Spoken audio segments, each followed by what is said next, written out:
ನೆರೆಯ ಚೀನಾ ಸೇನೆಯಿಂದ ಮತ್ತೆ ಗಡಿ ಪ್ರದೇಶದಲ್ಲಿ ಖ್ಯಾತೆ ಇವತ್ತು ತೆಗೆದಿದೆ. ಇದು ಕೆಲ ದಿನಗಳ ಹಿಂದೆ ಖ್ಯಾತೆ ತೆಗೆದಿರುವಂತಹ ವಿಚಾರ ಇದೀಗ ಬೆಳಕಿಗೆ ಬಂದಿದೆ. ಬಾರೋಹತಿ ಬಳಿ ಭಾರತದ ಗಡಿಯನ್ನ ಚೀನಾ ಸೇನೆ ಪ್ರವೇಶಿಸಿತ್ತು ಅಂತೇಳಿ ಈಗ ತಡವಾಗಿ ಬೆಳಕಿಗೆ ಬಂದಿದೆ. ಉತ್ತರಾಖಂಡ್ ರಾಜ್ಯದ ಚಮೇಲಿ ಜಿಲ್ಲೆಯ ಬಾರೋಹತಿ ಅದು ಭಾರತ ಹಾಗೆ ಚೀನಾ ನಡುವಿನ ಗಡಿ ಪ್ರದೇಶ. ಅಲ್ಲಿ ಭಾರತದ ಗಡಿ ಒಳಗೆ ಪ್ರವೇಶಿಸಿದೆ ಚೀನಾ. ಜುಲೈ 26ನೇ ತಾರೀಕಿನಂದು ಭಾರತದ ಗಡಿಯನ್ನ ಚೀನಾ ಪ್ರವೇಶಿಸಿತ್ತು ಅನ್ನೋದು ಈಗ ತಿಳಿದು ಬರ್ತಾ ಇರುವಂತಹ ವಿಚಾರ. ಹಾಗೆ ಚೀನಾ ಸೇನೆ ಸುಮಾರು 1 ಕಿಲೋಮೀಟರ್ನಷ್ಟು ಗಡಿಯನ್ನ ಪ್ರವೇಶಿಸಿತ್ತು ಭಾರತದ ಗಡಿ ಒಳಗೆ ಅಂತೇಳಿ ತಿಳಿದು ಬಂದಿದೆ ಚೀನಾ ಸೇನೆ.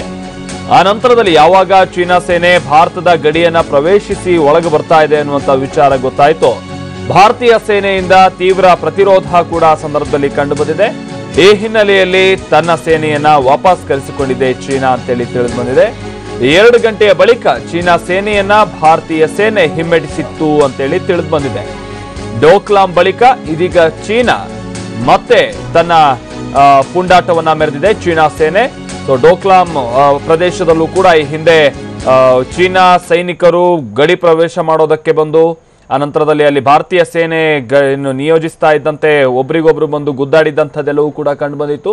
ಅದೇ ರೀತಿಯಾದಂತಹ ಮತ್ತೊಂದಷ್ಟು ಬೆಳವಣಿಗೆಗಳು ಈಗ ಉತ್ತರಾಖಂಡ್ ರಾಜ್ಯದ ಚಮೇಲಿ ಜಿಲ್ಲೆಯ ಬಾರೋಹತಿ ಬಳಿ ಸಂಭವಿಸಿದೆ. ಈ ಬಗ್ಗೆ ಮತ್ತಷ್ಟು ಮಾಹಿತಿಯನ್ನು ಕೊಡ್ತಾರೆ ನಮ್ಮ ಪ್ರತಿನಿಧಿ ಚಂದ್ರಮೋಹನ್.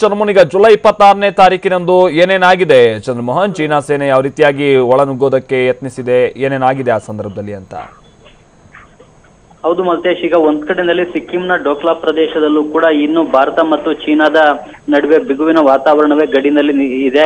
ಆದ್ರೆ ಇದೇ ಸಂದರ್ಭದಲ್ಲಿ ಮತ್ತೊಮ್ಮೆ ಈಗ ಚೀನಾದ ಸೇನೆ ಉತ್ತರಾಖಂಡದ ಚಮೋಲಿ ಜಿಲ್ಲೆಯ ಬಾರಾವತಿ ಪ್ರದೇಶದಲ್ಲೂ ಕೂಡ ಭಾರತದ ಗಡಿ ಪ್ರದೇಶದ ಒಳಗಡೆ ನುಸುಳ್ಕೊಂಡು ಬಂದಿದೆ.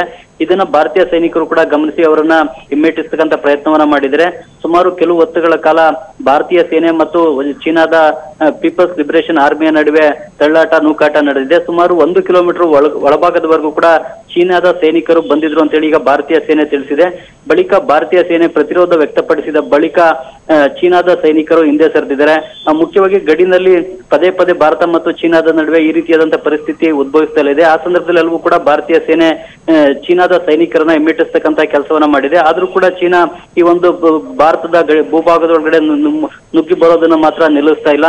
ಮುಖ್ಯವಾಗಿ ರಾಜತಾಂತ್ರಿಕ ಮಟ್ಟದಲ್ಲೂ ಕೂಡ ಮಾತುಕತೆಗಳು ನಡೆದ್ರು ಕೂಡ ಯಾವುದು ಯಶಸ್ವಿ ಆಗ್ತಾ ಇಲ್ಲ. ಇದ್ರ ಪರಿಣಾಮವಾಗಿ ಇನ್ನೂ ಕೂಡ ಭಾರತ ಮತ್ತು ಚೀನಾದ ಸೈನಿಕರ ನಡುವೆ ಗಡಿನಲ್ಲಿ ತಿಕ್ಕಾಟ ಮುಂದುವರಿತಲಿದೆ. ಒಂದ್ ಕಡೆಯಲ್ಲಿ ಸಿಕ್ಕಿಂನಲ್ಲಿ ಈ ಎರಡು ಸೇನೆಯ ಸೈನಿಕರ ನಡುವಿನ ತಿಕ್ಕಾಟ ಮುಂದುವರೆದಿದೆ. ಈಗ ಉತ್ತರಾಖಂಡದ ಚಮೋಲಿ ಜಿಲ್ಲೆಯಲ್ಲಿ ಕೂಡ ಅದೇ ರೀತಿಯಾದಂತಹ ಘಟನೆ ನಡೆದಿದೆ. ಇಲ್ಲಿ ಭಾರತದ ಭೂಭಾಗದೊಳಗಡೆ ಬಂದಿದ್ದಂತಹ ಚೀನಾ ಸೈನಿಕರನ್ನ ಈಗ ಸದ್ಯಕ್ಕೆ ಭಾರತೀಯ ಸೈನಿಕರು ಹಿಮ್ಮೆಟ್ಟಿಸಿದ್ದಾರೆ ಮತ್ತು ಚೀನಾದ ಸೈನಿಕರು ಕೂಡ ಹಿಂದೆ ಸರಿದಿದ್ದಾರೆ. ಮಲ್ತೇಶ್, ಧನ್ಯವಾದ ಚಂದ್ರಮೋಹನ್.